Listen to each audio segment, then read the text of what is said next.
Perverdigar, tapar men senden panah.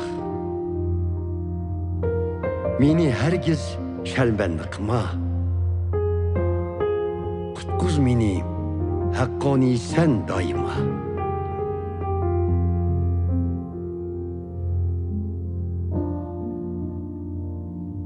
Kutkuz tezdi meni, kulak selip ahimga. Panah nınay, men sende. Koram taş olgun mana. Kutkuzuşka jenimni, korgan bolup bergin mana. Berhak, koram tişim. Korgunumdur sen menin. Yedekle meni özün, hürmütü üçün namının.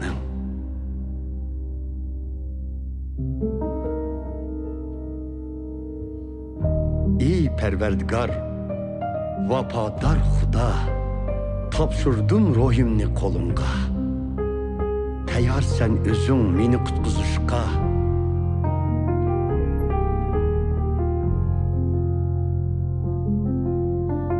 Mengülük muhabbetin şad huram kılar meni.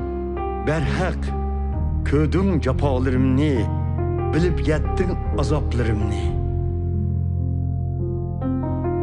Meni taşlap bämidin düşman koluğa, orunlaştırıp koydun bexatar joyga.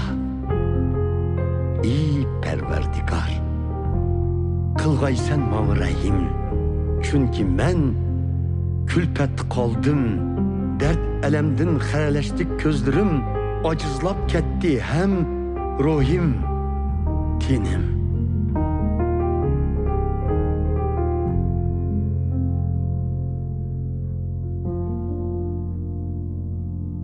Uturmakta, esret bilen hayatım, gam kaygıdı tügümekte yıllarım, mağdurum ketmekte, günahlarım destidin, kurup kakşal bulmakta ustixan yiliklerim.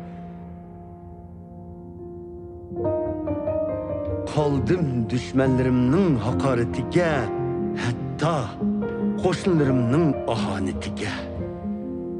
Oldum men, tonuşlarımga bir vehime, kaçar ula, koçuda meni köse.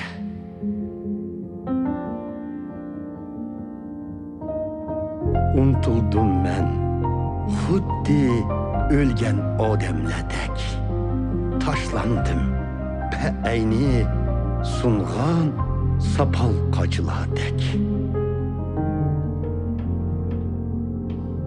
Anladım, maňa kılgan tökmetlerini, vehime orap turar etrafımni.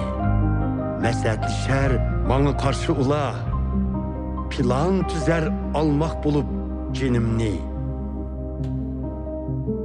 Ey Perverdigar, şürgün kulunga didarının nuruni, mengülük muhabbetinde kutkuzgun meni.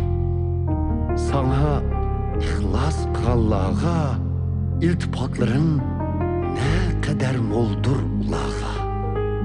Ata kılsen nimetlerini, seni panah tatkallağa, cahan ehli halkı alem aldı da. Hamd sana Allah bulsun, Perverdigarga. Çünkü o közetti bana özünün çeksiz mehir muhabbetini şehir korşavdı kağanda. Ey Perverdigarının takvadarları, söyünla onu, Perverdigar koğdar özüge sadıklani, amma kattık cazalar hakavurlani. Ey ümidini Perverdigarga bağlığalla, gayretlik bolunla. Cesaretke tolsun kalbinla.